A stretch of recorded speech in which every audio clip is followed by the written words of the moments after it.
And welcome back to, again, another video in my cybersecurity fundamental series. Thank you so much for watching. All right, so for this particular video, what we're going to be doing is a data backup and disaster recovery, right? So a little bit of creating a system image backup. So one thing I want to also talk about in the midst of this before I get into the exercise is creating a system image backup. Now, for the Windows OS, similar to its earlier versions, particularly 10, it provides an array of options, right? And tools for ensuring the high availability of the OS in the event of a hardware or software failure. So these include recovery drives, file history, system restore, backup and restore system image backup as well. And I'm not going to get too much into those, but those are the main things I wanted to cover as far as what may entail a system file backup, right? System image backup, rather. So for our first task, we're going to create a system image backup.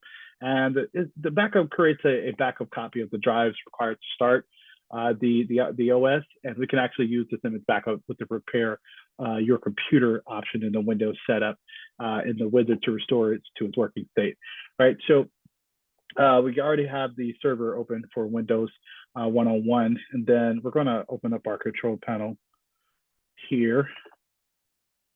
Let's see, it loads up for us.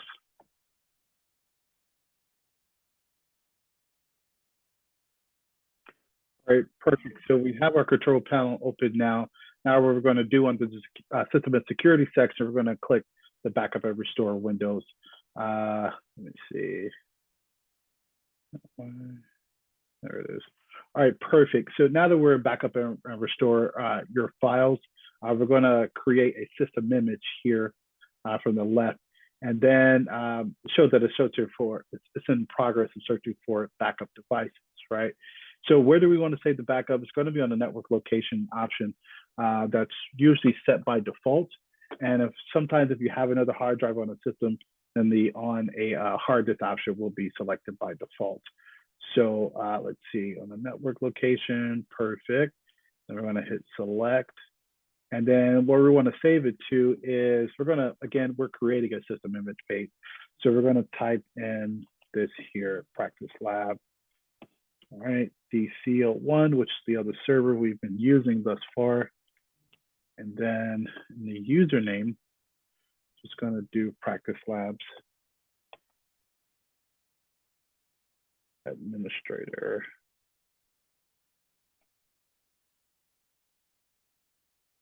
All right, and then general password.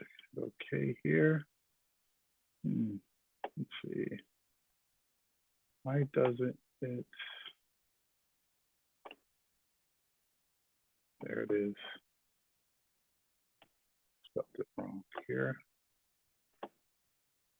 Perfect. All right, so let's see. Should be, let's see the window behind this one. There it is. All right, perfect. So I'll just start the backup here. Perfect. So now it's saving the backup.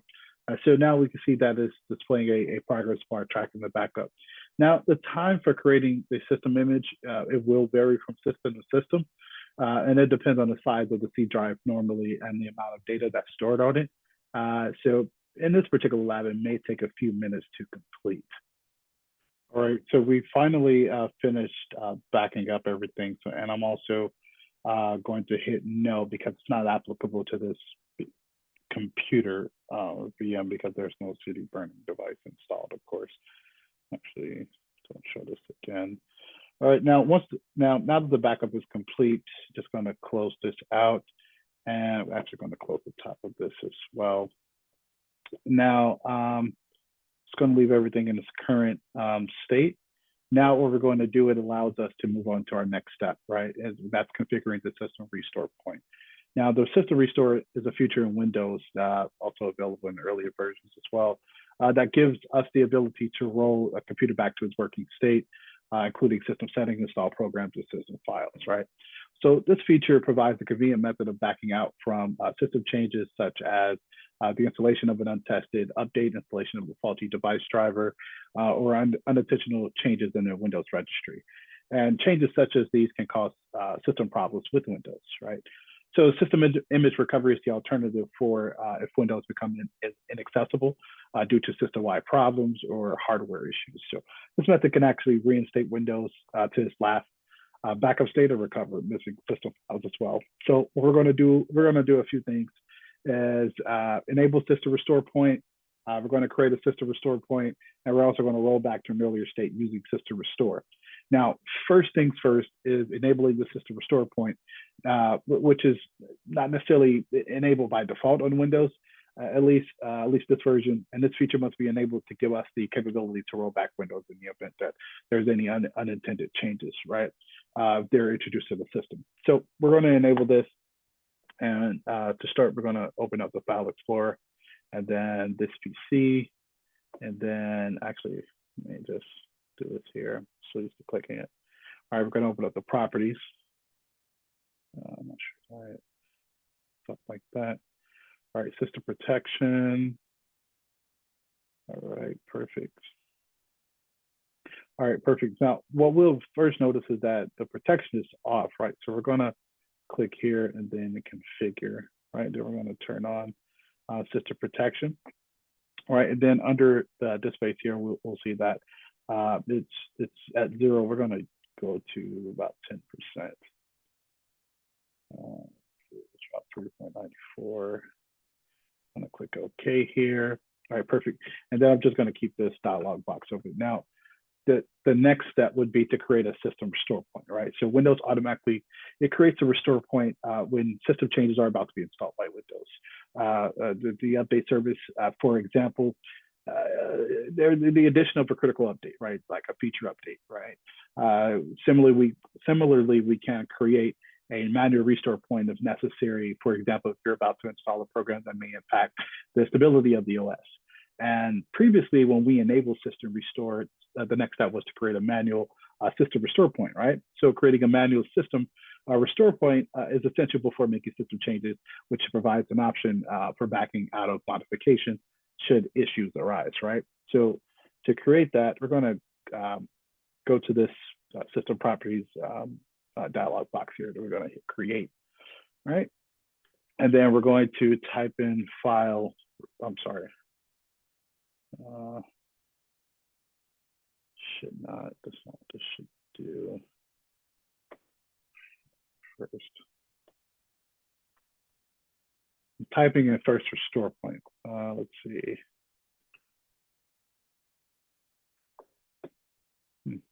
Okay. All right, let's figure out why it's not typing here.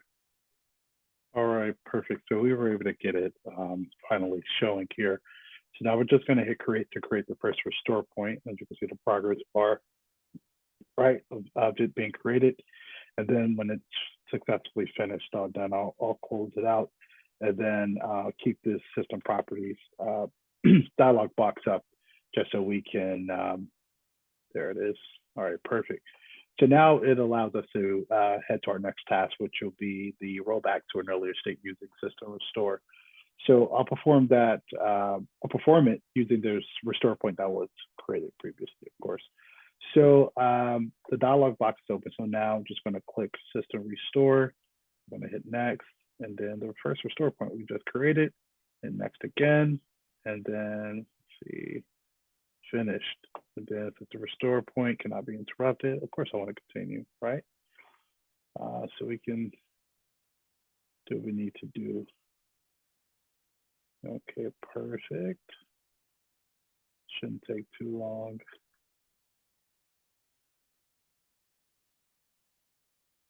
Now make it disconnected from the VM once it restarts. And then I'll just wait for it to load here in just a moment. Perfect. So I've successfully restarted the server for the Win 101. And as we can see from our system restore dialog box, the system restore completed successfully and it has been restored to our first restore point, and our document, gratefully so, have not been affected. All right, so this allows us to move on to our next exercise, which is enabling Windows Advanced Options. I'm just going to go over a few things before I get into the next task. We want to understand that all Windows versions, they support advanced boot options, right? For troubleshooting the OS. Now, pressing the F8 key is the traditional method of invoking the advanced boot option.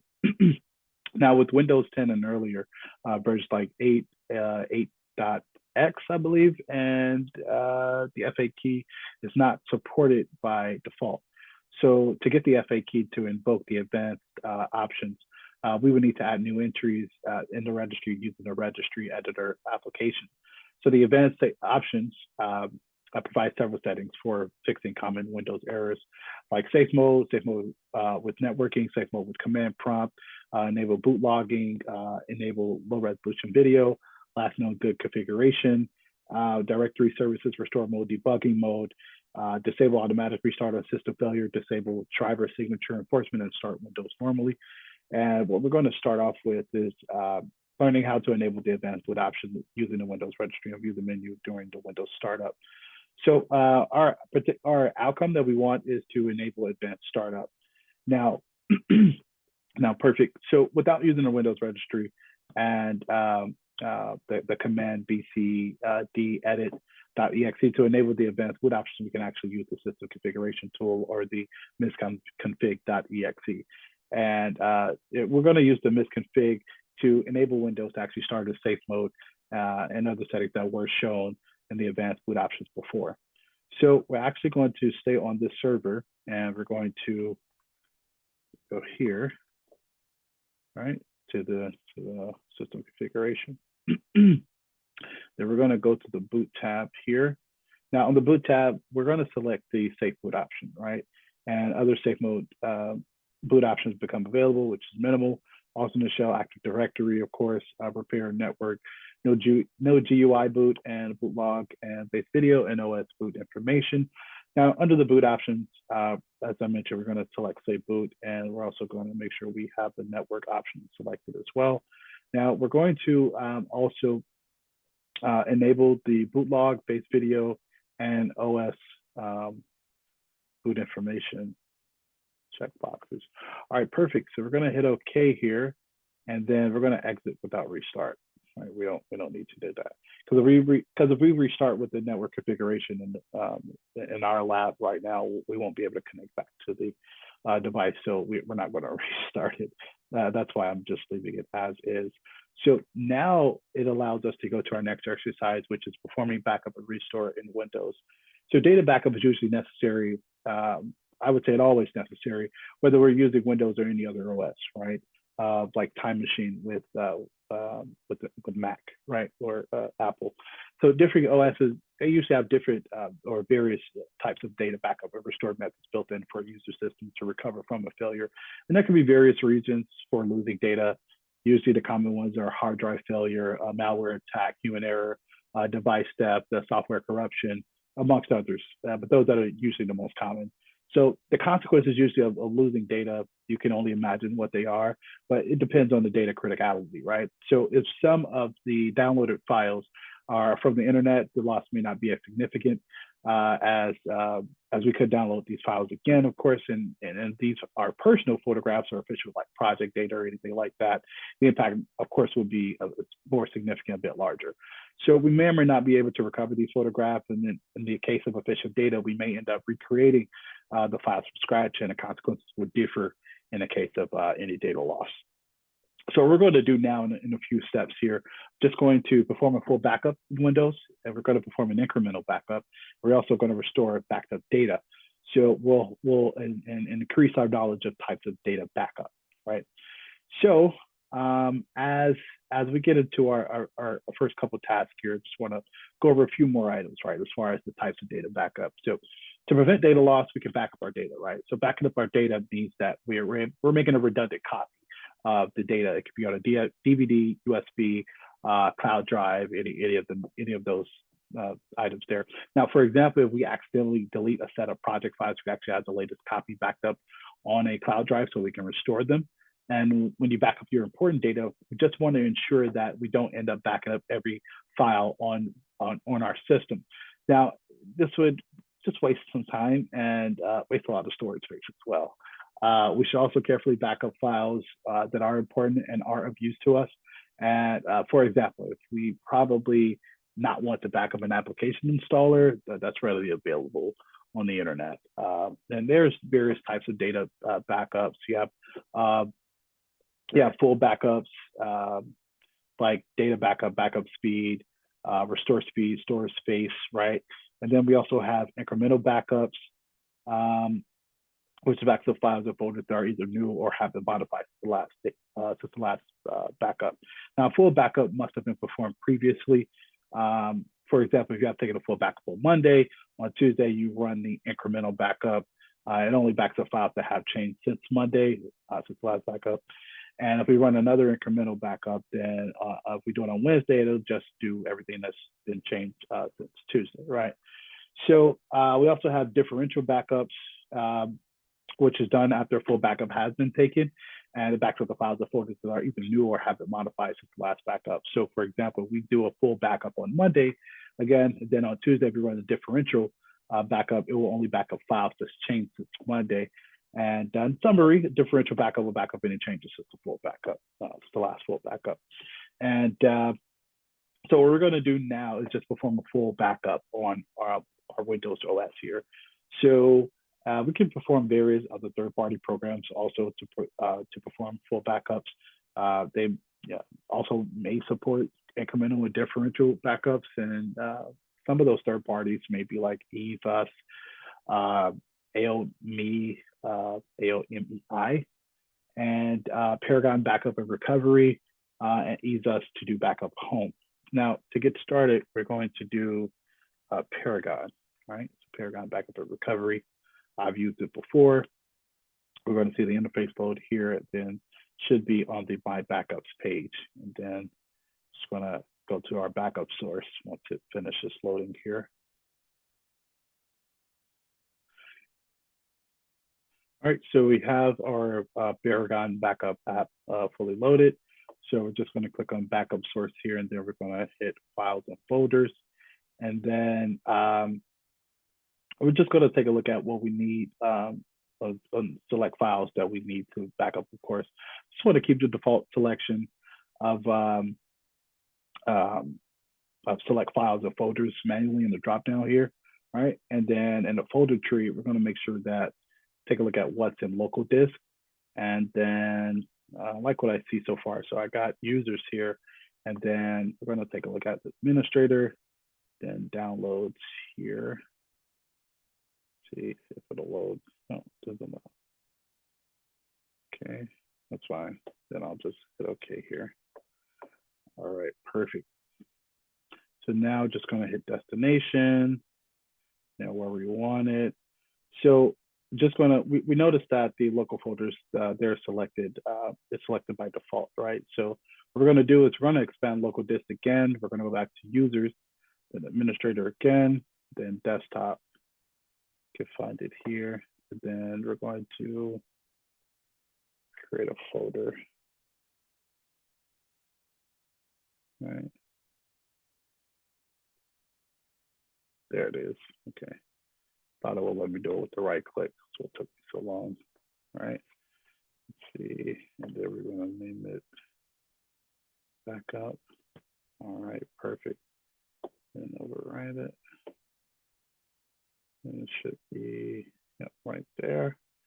All right, perfect. So now that we see that a local folder is added at the destination for the backup. Now, in a real world scenario, we should probably never take the backup on the same system.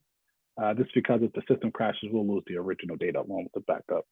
Now, on the backup strategies, right, that we have here, we'll notice that the backup is set to full backups only, right here. And we're going to keep the default settings, and then we're going to just do backup now. Right now, we'll notice also that the backup timeline has dotted line. Well, at least on the last week before it began the backup now. Currently, or before this started, preparing the backup, there's no marking or dots on these lines, which means that no backup has been performed, which we're now performing at the current moment. So, and in the backup and restore time while it's doing this, let's go really quick. It depends on the amount of data. Now we're performing a backup over the network, and the network speed also plays a part in the speed of the backup as well. So once the backup is complete, then I'll be able to click out of here, and then I'll be back on my backups page, and there should be a green dot that appears where the dotted lines were, or should still be actually on this area here. All right, perfect. So the backup is now completed. And as I mentioned, now that we see the green dot here. All right, so now we're going to verify if the full backup was performed. So we're going to minimize this particular window here, and then we'll see that the backup folder is now created. So we're going to open this up here. Now, there's a backup folder that has the job, and then it has the date and time stamp, right, that's created. Now, when I hover over here, we'll notice that it contains files and folders that should be showing me the size of them. There it is, 9.84 megabytes. Now, in my lab environment that I have here, the suffix after job can vary, but it'll be still according to the current date and time. So the backup size may be a bit different because I expected a lot more megabytes, but that's fine. So I'm just going to keep File Explorer open, but this allows us, now that I've seen this, to head on to my next task, which would be to perform an incremental backup on Windows. So an incremental or differential backup can only be performed after we perform the full backup. So, so because we've seen, at least now, to perform the full backup, we're going to learn how to do an incremental backup, right? So let's see, we're going to go to downloads here, and then we're going to select new text document. There it is. All right, rename, and then backup one. All right, perfect. Then I'm going to restore this window here. And then I'll have the My Backups page. And then on the backup strategy here, should be full backups only. I'll click on, and by default, right, also, it's a note, this tool only performs full backups. So for the drop down, backup here, let's see, should be the strategy. Okay, yeah, I see it here. All right, perfect. So chain of full and incremental. All right, perfect. Backups. I just want to make sure that was good. I'm just reading everything through here. Right, to number 5. All right, perfect. Now, whatever number also that we specify, those many incremental the backups will be performed after a full backup. So once the total number of incremental backups are done, then a new full backup will be performed. Now, I'm just going to hit OK here, and then backup now, and then it's going to show us our backup progress. Now, a full backup is going to be performed again, and this is because we had changed the backup properties after performing the backup. So the next backup now that we're performing, it will be an incremental backup, right? So should be done in just a moment. Right, perfect. So the backup has now completed again. And now that we're back on this page, we'll notice, let's see, let me hit back here. There's a few additional, well, there's an additional green dot here. Now, if we move our mouse over these checkpoints, it'll show that not only they succeeded, but what time. And let's see, it'll also show what kind of backup that it was, full, and then it'll also show full here, right? And normally it should show as incremental. Not sure why they both show full actually. But yeah, that still allows us to move on to our next task, which will be to restore backup data. So we can always restore the backup in the case of an emergency, of course. Now, when we restore the backup using Paragon backup recovery software, it restores the files in the same folder where it had taken the backup. So just going to go back to the File Explorer, just minimize this really quick. And then I'll notice that I have a few files in the folder, and then I'm going to right click backup one, then I'm going to delete, right? And then I'll see that the backup one file is not deleted, right? Then I'm going to minimize that window, and then I'm going to restore the Paragon. Then I'll hover over, let's see, incremental. It doesn't matter in this case. Let's see. I'll just go back to the last one I did, so 841. So I'll just do this one, and then I'll just hit restore. Don't restore. Let's see. I'll just don't restore files with identical names. So yes. And then so wait for it to finish queuing the operations. Right. Shouldn't take too long at all.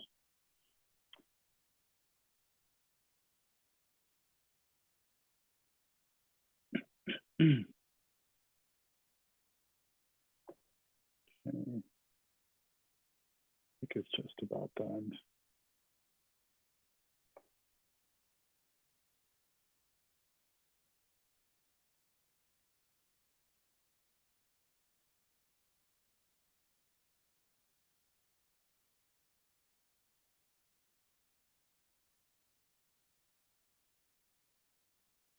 All right, perfect. So it has finished the backup. As you can see, it says all succeeded and all tasks are completed.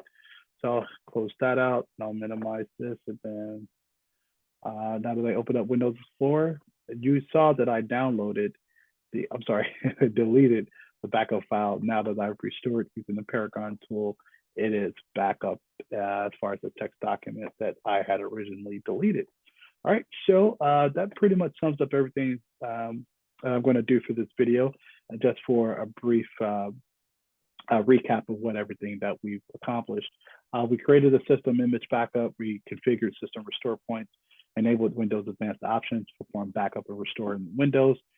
So now we're able to create a system image backup, enable a system restore point, create a system restore point, roll back to an earlier state using system restore, enable advanced startup, full backup of Windows, incremental backup, and restore backed up data. And we also have full further knowledge of the different types of data backup as well. Thank you again for viewing another video in my cybersecurity fundamental series. I'll see you in the next one. Bye-bye.